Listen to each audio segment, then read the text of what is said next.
الحمد لله ذي القوة المتين سبحانه هو الموفق والمعين، وأشهد أن لا إله إلا الله، وأشهد أن سيدنا ونبينا محمد رسول الله. اللهم صل وسلم وبارك عليه وعلى آله وصحبه أجمعين. أما بعد، أوصيكم عباد الله ونفسي بتقوى الله القائل: إن الله مع الذين اتقوا والذين هم محسنون. صدق اللہ خالقنا العظیم. میرے ایمان والے سامعین اکرام بھائیو، ایک مرتبہ حضرت ابو موسیٰ اشعری رضی اللہ عنہ رسول اکرم صلی اللہ علیہ وسلم کے ساتھ شریک سفر تھے اور زیر لب دھیمی آواز میں لا حول ولا قوة الا باللہ العلی العظیم کا ورد کرتے جا رہے تھے، تو آپ علیہ السلام نے ان سے فرمایا: الا ادلک علی کنز من کنوز الجنہ قل لا حول ولا قوة الا باللہ. کیا میں تمہیں ایک ایسا کلمہ نہ بتاؤں جو جنت کے خزانوں میں سے ایک خزانہ ہے؟ تو آپ پڑھو اور یہ کہو: لا حول ولا قوة الا باللہ.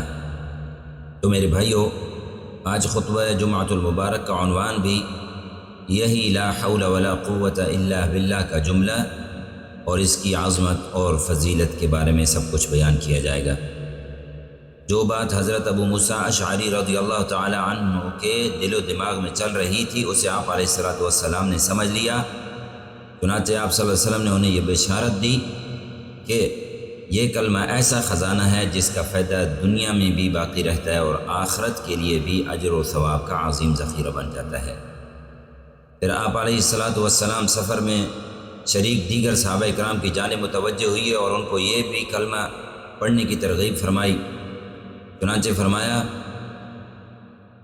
ایک صحابی سے کہ اکثر من قول لا حول ولا قوة الا باللہ، فرمایا اکثر من قول لا حول ولا قوة الا باللہ، زیادہ سے زیادہ لا حول ولا قوة الا باللہ پڑھا کرو. اکثر کا معنی ہے زیادہ سے زیادہ. تو ان کلمات کی اتنی فضیلت ہونا کوئی حیرت کی بات نہیں، کیونکہ یہ انتہائی عظیم کلمات ہیں. ان کا مطلب یہ ہے لا حول ولا قوت کا، ان کا مطلب یہ ہے کہ برائی سے بچنے کی طاقت اور نیکی کرنے کی ہمت صرف خالق کائنات اللہ رب العزت کی توفیق سے ممکن ہے، اور اگر اللہ تعالیٰ کی توفیق شامل حال نہ ہو تو مخلوق میں یہ ہمت اور قوت نہیں کہ وہ اپنے بل بوتے پر کسی گناہ سے بچ پائیں، نہ ہی اتنے طاقت اور قدرت ہے کہ وہ نیکی کا کوئی کام سر انجام دے سکیں. تو میرے مومن بھائیوں، لا حول ولا قوة الا باللہ ایسا عظیم کلمہ ہے جو بندہ مومن کے دل کو اس کی کمزوری کا احساس دلاتا ہے، اسے عاجزی کی یاد دلاتا ہے، اس کو اپنے رب کی قدرت اور قوت سے وابستہ کرتا ہے اور اس کے دل میں عاجزی اور خشوع پیدا کرتا ہے. چنانچہ اللہ رب العزت کے نزدیک یہ سب سے پسندیدہ اذکار میں سے ہے. نبی کریم صاحب خلق عظیم صلی اللہ علیہ وسلم کا فرمان ہے: احب الکلام الی اللہ، اللہ کو سب سے محبوب کلام یہ ہے: سبحان اللہ لا شریک لہ، لہ الملک ولہ الحمد وہو علی کل شیء قدیر، لا حول ولا قوة الا باللہ. ان کلمات کا مطلب یہ ہے کہ اللہ رب العزت کی ذات پاک ہے، اس کا کوئی شریک نہیں، اسی کی بادشاہت ہے، اسی کے لیے ہر قسم کی تعریف ہے اور وہ ہر چیز پر پوری طرح قادر ہے. گناہ سے بچنے اور نیکی کرنے کی توفیق صرف اللہ کی طرف سے ہے. تو میرے بھائیوں، اب یہ سوال ہے کہ ہم کب اس کلمے کا ورد کیا کریں؟ تو یاد رکھیں، جب بھی اللہ رب العزت کی طرف سے کوئی نعمت ملے، جب بھی کوئی نعمت ملے تو لا حول ولا قوة الا باللہ پڑھیں، تاکہ اللہ تعالیٰ کی نعمتوں کا شکر ادا ہو. اور اس کی مثال اللہ رب العزت کے اس فرمان سے بھی سمجھ لینی چاہیے. اللہ رب العزت نے قرآن میں فرمایا: وَلَوْلَا إِذْ دَخَلْتَ جَنَّتَكَ قُلْتَ مَا شَاءَ اللَّهُ لَا قوة إلا بالله۔ اور جب تم اپنے باغ میں داخل ہو رہے تھے اس وقت تم نے یہ کیوں نہیں کہا ما شاء اللہ لا قوة الا باللہ، کہ جو کچھ بھی اللہ چاہتا ہے وہی ہوتا ہے اور اللہ کی توفیق کے بغیر کسی میں کوئی طاقت نہیں۔ تو یہ قرآن سے یہ الفاظ ملتے ہیں کہ جب بھی کوئی نعمت دیکھیں، جیسے کہ وہ باغ میں گئے، واقعہ میں جیسے آیت میں بتایا گیا ہے، تو انہوں نے ما شاء اللہ لا قوة الا باللہ نہیں کہا، تو اللہ نے فرمایا کہ ما شاء اللہ لا قوة الا باللہ، کہ جو کچھ اللہ چاہتا ہے وہی ہوتا ہے، اللہ کی توفیق کے بغیر تو کسی میں کوئی طاقت نہیں۔ تو جب کوئی نعمت ملے تو اس پہ بھی لا حول ولا قوة الا باللہ پڑھنا ہے۔ اسی طرح رزق ملے تب بھی لا حول ولا قوة الا باللہ پڑھنا ہے۔ فرمایا یہ حقیقت ذہن میں رکھنی چاہیے کہ یہ سب کچھ، چاہے رزق ہے، فضل ہے، کرم ہے، یہ سب اللہ کی طرف سے آ رہا ہے۔ فضل بھی اللہ کا ہے، کرم بھی اللہ کا ہے، رزق بھی اللہ کی طرف سے ہے۔ تو نبی کریم صلی اللہ علیہ وسلم کا ارشاد ہے، فرمایا من اکل طعاما ثم قال الحمد للہ الذی اطعمنی هذا الطعام ورزقنیہ من غیر حول منی ولا قوة غفر له ما تقدم من ذنبہ، جس نے کھانا کھایا اور پھر یہ دعا پڑھی الحمدللہ الذی اطعمنی هذا الطعام ورزقنیہ من غیر حول منی ولا قوة، کہ تمام تعریفیں اس اللہ کے لیے ہیں جس نے مجھے یہ کھانا کھلایا اور بغیر میری طاقت اور قوت کے مجھے یہ عنایت فرمایا، تو اس کے اگلے اور پچھلے سارے گناہ معاف کر دیے جاتے ہیں۔ یعنی صغیرہ گناہ جو ہوتے ہیں اللہ تعالیٰ وہ معاف کر دیتے ہیں، اور آپ نے سنا ہے کہ کبیرہ گناہوں کے لیے تو توبہ ہے۔ میرے بھائیو، اسی طرح جب مؤذن کو حی علی الصلاح، حی علی الفلاح کہتی ہوئی سنیں تو یہ ہمیں چاہیے کہ اس وقت ہم بھی لا حول ولا قوة الا باللہ پڑھیں، کیونکہ اللہ رب العزت کی اعانت و نصرت کے بغیر نماز ادا کرنا ممکن ہی نہیں، اور اللہ کی توفیق شامل حال ہو تو فلاح اور کامیابی ملتی ہے، ورنہ نہیں۔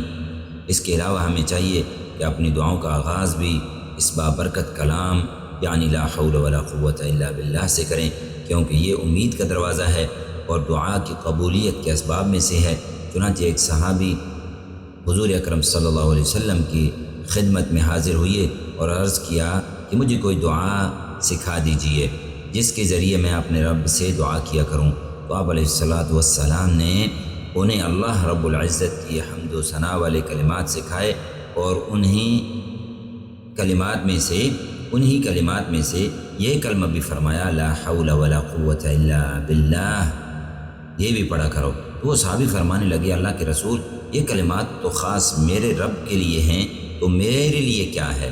تو آپ صلی اللہ علیہ وسلم فرمایا قل، اس طرح کہا کرو، یعنی اس طرح دعا مانگا کرو، اللہم اغفر لی وارحمنی واہدینی وارزقنی، یا اللہ مجھے بخش دے، مجھ پر رحم فرما اور مجھے عافیت دے اور مجھے رزق عطا فرما۔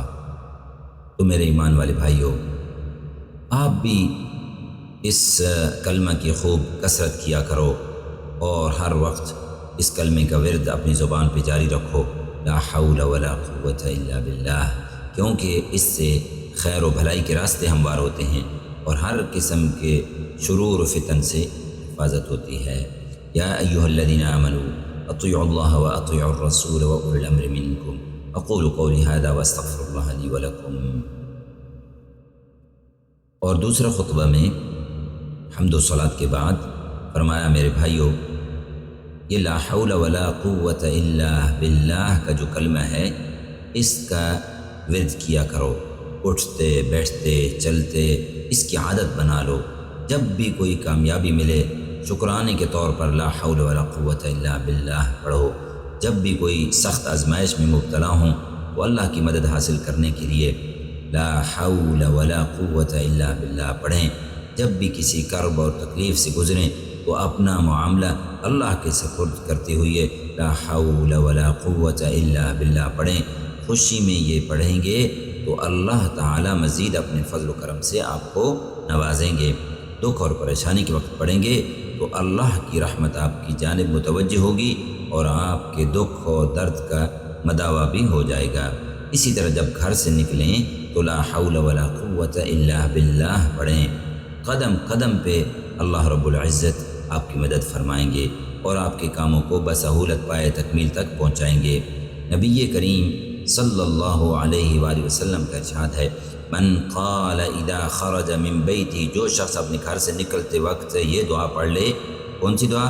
فرمایا بسم اللہ توکلت علی اللہ لا حول ولا قوت الا باللہ۔ اس دعا کی فضیلت اور برکت یہ ہے کہ اس کو کہا جاتا ہے، یقال لہ، اس کو کہا جاتا ہے کفیت ووقیت وتنحى عنہ الشیطان، اس کو جواب میں کہا جاتا ہے کہ تیری طرف سے کفایت کر دی گئی اور تو دشمن کے شر سے بچا لیا گیا۔ اور یہ باتیں سن کر، یہ دعا سن کر شیطان اس سے دور ہٹ جاتا ہے۔ تو اللہ تعالی ہمیں بھی کثرت کے ساتھ لا حول ولا قوت الا باللہ پڑھنے کی توفیق عطا فرمائیں اور باقی بھی اذکار اور تسبیحات کا اہتمام کرنے والا بنا دیں۔ اور جو ہم نے کہا اللہ تعالیٰ یہ سب کہے کو اپنے دربار میں قبول فرما لیں اور اللہ تعالیٰ ہمیں عمل کرنے کی توفیق عطا فرمائیں۔ اور اس کے بعد حضور اکرم صلی اللہ علیہ وسلم کے اوپر درود شریف ہے اور دعا ہے۔ هذا وصلی اللہم وبارک علی سیدنا ونبینا محمد وعلى آلہ وصحبہ اجمعین، وارض اللہم عن ابی بکر وعمر وعثمان وعلی وعن سائر الصحابة الاکرمین۔ اللہم احفظ دولة الامارات من كل الجهات واحفظ قيادتها وأهلها ومن يعيش على أرضها، اللهم احفظ الشيخ محمد بن زايد رئيس الدولة بحفظك وكن له عونا وسندا وبارك في عمره وعمله، اللهم وفقه ونوابه وإخوانه حكام الإمارات وولي عهده الأمين لما تحبه وترضاه، اللهم ارحم الشيخ زايد والشيخ راشد وشيوخ الإمارات الذين انتقلوا إلى رحمتك وأدخلهم بفضلك فسيح جناتك، اللهم اشمل شهداء الوطن برحمتك وغفرانك، اللهم ارحم المسلمين والمسلمات الأحياء منهم والأموات۔ اس میں امارات کے لیے دعا ہے، اردو میں اس کا ترجمہ کر دیتا ہوں کہ اللہ تعالیٰ امارات کی ہر جہت سے، ہر طرف سے حفاظت فرمائیں اور اس کے جو قائد ہیں، جو پریزیڈنٹ ہیں اور جو رہنے والے ہیں، سب کی سب ان کی حفاظت فرماؤ، جو بھی قیادت کرنے والے ہیں سب کی، اور جو کچھ امارات میں رہتے ہیں ان سب کی اللہ حفاظت فرمائے۔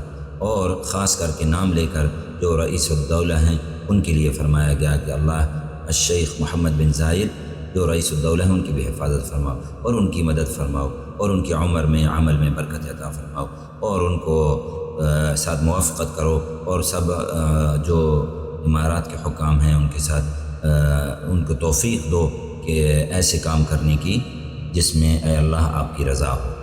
تو جو شیوخ دنیا سے چلے گئے، شیخ زاید بن سلطان اور شیخ راشد اور باقی بھی جتنے شیوخ دنیا سے چلے گئے، شیخ خلیفہ بن زاید، جتنے دنیا سے شیوخ چلے گئے امارات کے قائدین اور شیوخ، ان کے لیے مغفرت کی دعا ہے، اللہ تعالیٰ ان سب کی مغفرت فرمائے۔